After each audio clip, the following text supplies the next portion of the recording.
ማርቲ ገበያ የብዙዎች መገበያ። ሰላም ጤና ይስጥልኝ ውድና የተከበራችሁ የማርቲ ገበያ ቤተሰቦች፣ ዛሬ ከ450 ሺህ ብር ጀምሮ የሚሸጡ የስራና የመንቀሳቀሻ መኪኖችን ይዤላችሁ መጥቻለሁኝ። ላይክ፣ ሰብስክራይብ፣ ሼር እያረጋችሁ ቆይታችሁን ከኔ ጋር አድርጉ።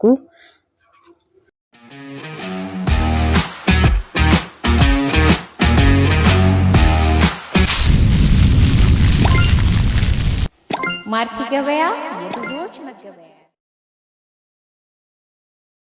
ዱዳ ሞዴሉ 2004 24 ወንበር ነው። ሁለት መላሽ አለው ከኋላ። መኪናው በጣም ንጹህ ነው። ሞተሩም እንዲሁ ንጹህ ነው። ዋጋው 1,500,000 ብር ነው። ድርድር አለው። ኤፌሰር ሞዴሉ 2013 ነው። ሁሉ ነገሩ የፋብሪካ ነው። ዋጋው 4,500,000 ብር ነው። ሙስትቡሽ ሞዴሉ 2005 በፋብሪካ ነው። ሁሉ ነገሩ ዋጋ 2 ሚሊዮን ይባላል። ዋን አርዜድ ሚኒባስ ሞዴሉ 1997 ሁሉ ነገሩ የፋብሪካ ነው። ዋጋ 800,000 ብር ነው። ቤንዚን ነው የሚወስደው፣ ናፍታ አይደለም ማለት ነው። ሃችባክ ሞዴሉ 1992 ነው። ፒስተን ታይፕ ነው። ምንም አይፈልግም። ዋጋ 450,000 ብር ነው። ሃይዙዚ ኦባማ ሞዴሉ 2014 አንድ መላሽ አለው። ሞተር ፈቶ አዲሷል። ዋጋ 2,500,000 ብር ነው። ዲፎርዲ ዶልፊን ሞዴሉ 2005 ሁሉ ነገሩ የፋብሪካ ነው። ዋጋ 2,500,000 ብር ይባላል። ድርድር አለው። እንግዲህ ለዛሬ መኪኖች ሰብሰብ አድርጌ ይዤላችሁ የመጣሁት እነዚህን ይመስላሉ። ቀን ላይ ሲደውሉልኝ የነበሩ ሰዎች አሉ የጭነት መኪና የፈለጉ ማለት ሃይዙዚ ማለት ነው። ለምሳሌ 2013 14 15 16 የሚፈልጉ አቅማቸው ግን በአሁን በገለጽኳቸው ልክ ያለ ማለት ነው። ሞተር ፈቶ ያደሰ ዋጋው ዝቅ ስለሚል አሁን እጄ ላይ ይገኛል ይሄ መኪና። ስለዚህ እኔ ጋር ደውላችሁ ማግኘት ትችላላችሁ። ነገ በስራ ሰዓት መደወል ትችላላችሁ። ዋጋው ተመጣጣኝ ነው ፈልጊልኝ ያላችሁ ሰዎች ወይም ደግሞ አስታውሱኝ ስልክ አስቀምጡልኝ በቴሌግራም ይሁን እንዲሁም በሜሴጅ ትናንትና የጠየኩሽን መኪና ይሄኛውን መኪና ፈልገዋለሁ ብላችሁ መረጃውን ከሰማችሁ በኋላ ለኔ አስቀምጡልኝ። ምክንያቱም የዛሬ አመትም 2013 ልፖስት ይችላልው 2012 ልፖስት ይችላልው። ያ ማለት የዛሬ አመት ያያችሁት ዋጋና ዛሬ ያየነው ዋጋ ተመሳሳይ አይሆንም። በአንዳንድ ሰዎች አልፖስትሽም አንቺ አይደልሽ እንዴ እንደዛ ያወራሹ ምናምን ብለው የሚጠይቁኝ ሰዎች ስላሉ ከዛ አንፃር ነው እንደዛ አመላችሁ። የዛሬ አመት 2012 ሞዴል ሃይዙዚ 2 ሚሊዮን የሚሸጥ ከሆነ አሁን ላይ 3 ሚሊዮን ነው እየተሸጠ ያለው። ስለዚህ የገንዘብ ልዩነት ስላለው የዋጋ ልዩነት ስታዩ መቼ እንደሆነ እማቀው ስትነግሩኝ ነው ዋጋቸውን እማቀው ማነው መኪኖቹን እማቃቸው በዋጋቸው በሞዴላቸው በአይነታቸው ነው። እነዚህን 3 ነገሮች በግልጽ አስቀምጣለሁ። ምክንያቱም በየቀኑ በየጊዜው ስለሚለቀቅ። ነገር ግን የመኪና ስም አይለያይም። ነገም ልልቀቅ ዛሬም ልልቀቅ ሞዴላቸው ስማቸውም ተመሳሳይ ስለሚሆን ዋጋቸውንም ጭምር ስትነግሩኝ እኔ የቀኑን ዋጋ ስለማቅ በዚህ ሰሞን የተለቀቁ መኪኖች ይሄ ነው ብዬ ስለማስታውስ እነግራችኋለሁ ማለት ነው። ትንሽ አስቸጋሪ ስለሆነብኝ ነው ይሄን ነገር እምላችሁ። አንዳንድ ሰዎች ደግሞ በጣም በቃ ከኔ በላይ ቪዲዮውን በደንብ አይተው የሚፈልጉትን ነገር ታርጋው ሳይቀር የሚነግሩኝ ሰዎች አሉና እነዚህ ሰዎች ደግሞ በጣም ለኔ ስራ ያቀሉልኛል። ለራሳቸውም ደግሞ ከአላስፈላጊ ወጪ ይቆጠባሉ ማለት ነው። ምክንያቱም ሲነግሩኝ እኔ ከተሸጠ ተሸጠ ነው የምለው፣ ምንም የማዋሸው ነገር ስለሌለ ማለት ነው። መረጃ ስሰጣችሁ ትክክለኛ መረጃ ነው። ከዛ ያለፈውን ደግሞ በአካል ሄዳችሁ መኪናውን ስታዩ በደንብ መረጃ ራሳችሁ ትወስዳላችሁ ማለት ነው። መኪና የተለያዩ ቦታ ከዚህም በፊት እንደምለው የተለያየ ቦታ ነው። በአማራ ክልል፣ በኦሮሚያ እንዲሁም በደቡብ በተለያየ ቦታ ይኖራሉ መኪኖቹ ማለት ነው።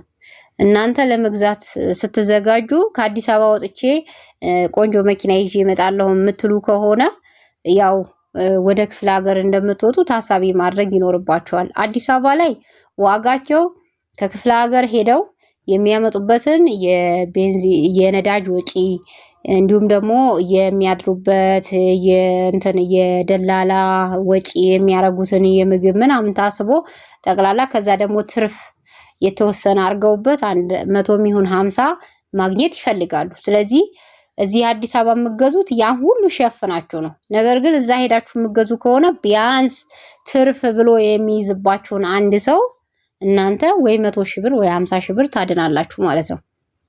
ያ ነው ልዩነቱ። ክፍለ ሀገር ሄዶ መግዛቱ ያ ነው ልዩነቱ እኛ ጋር ማለት ነው። ስለዚህ አንዳንድ ሰዎች እዚሁ አዲስ አበባ ብቻ ካልሆነልን የሚሉ አሉ። መኪና ሄዳችሁ ስትገዙ ደግሞ ወዳው አይታችሁ ወዳው አይገዛም መኪና። ምክንያቱም መኪና ፋይል መዞር አለበት፣ መኪና ፍተሻ መግባት አለበት። ከዛ በኋላ ብር ሲገለበጥ ምን ሲል ቢያንስ አንድ መኪና ለመግዛት ስታቅዱ 2 ቀን እዛ መቆየት ይኖርባችኋል ማለት ነው። ፋይል ሳታዞሩ ስም ሳይዞር መኪናውን ሳጨርሱ እግር ሰርቪስ ሳይደረግ ከሩቅ መኪና ወደ አዲስ አበባ ይዞ አይመጣም። ያንን ታሳቢ ያርጋችሁ ሂዱ። አንዳንድ ሰዎች ጠዋት ይሄዳሉ፣ ማታ ለመመለስ እቅድ ይዘው የሚሄዱ ሰዎች ስላሉ ማለት ነው።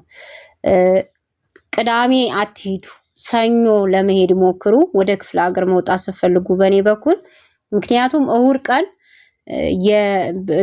ምንድነው ፍተሻ ቦታ ዝግ ናቸው፣ ባንኮች ዝግ ናቸው፣ ብር ለመገልበጥ ውል ለመዋዋል ውልና ማስረጃ ዝግ ነው። ስለዚህ ምንም አታረጉም። መኪናውን ብቻ አይታችሁ በሞባይል ትራንስፈር 50 ሺህ ብር ወይ 100 ሺህ ብር ከፍላችሁ ቀብድ ልትሰጡ ትችላላችሁ።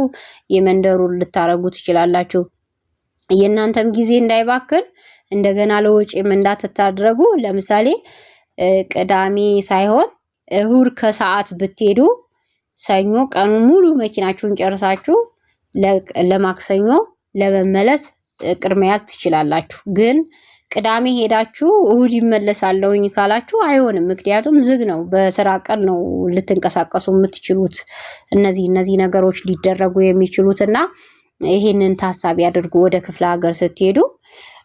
ያው በኮሜንት ቦታው ላይ እነዚህ አስተያየቶች ምን እናርግ፣ እንዴት ነው ወተን ከባንክ ጋር የሚያያዙ ምናምን ብላችሁ የምትጠይቁ ሰዎች አሉ። በአሁኑ ሰዓት አዲስ መኪና ላይ እየሰራው አይደለም። ማንኛውም ከባድ መኪና ሊሆን ይችላል፣ የቤት መኪና ሊሆን ይችላል። አዲስ መኪና ላይ ያን ያህል ነው የብድሩ መጠን ያለውም ሁኔታ የሚገባበትም ሁኔታ ብዙ ነገሮች አሉና ከነዛ አንፃር እኔ ማርቲ ገበያ በአሮጌዎች መኪና ላይ ብቻ ነው እየሰራን ያለነውና ስለነዛ ብቻ ነው ኢንፎርሜሽን ልሰጣችሁ የምችለው። ያው ኮሜንታችሁን እያየሁኝ መልስ ስለምሰጥ ማለት ነው። ስለዚህ አዲስ መኪና 37 40 60 ካሽ 40 ከፍላችሁ ማለት ነው። 60ውን ባንክ ከዚህ በፊት ፖስት ያረኳቸው ስላሉ እነሱን እያዩ ሰዎች እየመጡ ነውና አሁን ላይ እነሱ ላይ እየሰራው አይደለም። አንዳንድ መኪኖች ባንክ ያላቸው ካሉ እነሱን ብሩን ከፍላችሁ ዳውን እስከምትጨርሱ ድረስ በሰውየው ስም እንዳለ ሆኖ በሙሉ ውልና ማስረጃ ሄዳችሁ ውክልና አርጋችሁ ተዋውላችሁ በሽያጩን መኪናውን ይዛችሁ መቆየት ትችላላችሁ። እንደዚህ አይነት መኪኖች እኔም ጋር ይኖራሉ። ወይ ደግሞ አያይዞ የሚሰጥ ለምሳሌ 4 ሚሊዮን ብትገዙት 1.5ቱን ድረስ አያይዞ የሚሰጥ አንዳንድ ሰዎች ስላሉ እንደዚህ በዚህ ስራ ላይ እየተሰማሩ ማለት ነው። በመኪና ሽያጭ ላይ ከማይክሮ ፋይናንስ ጋር ምናምን የሚሰሩ ማለት ነው የሚሰሩ ስላሉ እንደዚህ አይነትም አካሄድ ካለ እኔ ጋር ስላለ መምጣት ይችላላችሁ። ግን ሁሉንም አይደለም። አንዳንድ መኪኖች አንዳንድ ሰዎች ሲሸጡ ይሄን ነገር እናረጋለን። ከዛ ውጪ ግን መኪና ከባንክ ጋር እያይዘን እንሸጣለን የሚለው እኔ ጋር የለም። ይሄን ይመስላል። ዩቲዩብ ቻናላችን እንግዲህ አሪፍ እየሄደ ነው። እናንተም ደግሞ ሰብስክራይብ ላይክ እያደረጋችሁ ነው። በጣም ነው የምናመሰግነው። አሁንም ኮሜንት አስተያየታችሁ አይለየን። ምክንያቱም እናንተ ኮሜንት ስታደርጉ እኛ ችግሮቻችንን እያየን እንመጣለን። በዛ ላይ አስተያየት ሲኖር እየተወያየንም ያሉትን ችግሮች ለመፍቅረፍ እንሞክራለን ማለት ነው። ለዛሬ ይዤ የመጣሁት ይህን ይመስላል። በደንብ መኪኖችን ተመልከቱ፣ ዋጋቸውን እወቁ። ከዛ ስክሪኑ ላይ ባለው ቁጥር ደውሉ። ላለውኝ ሰላም ሁኑ።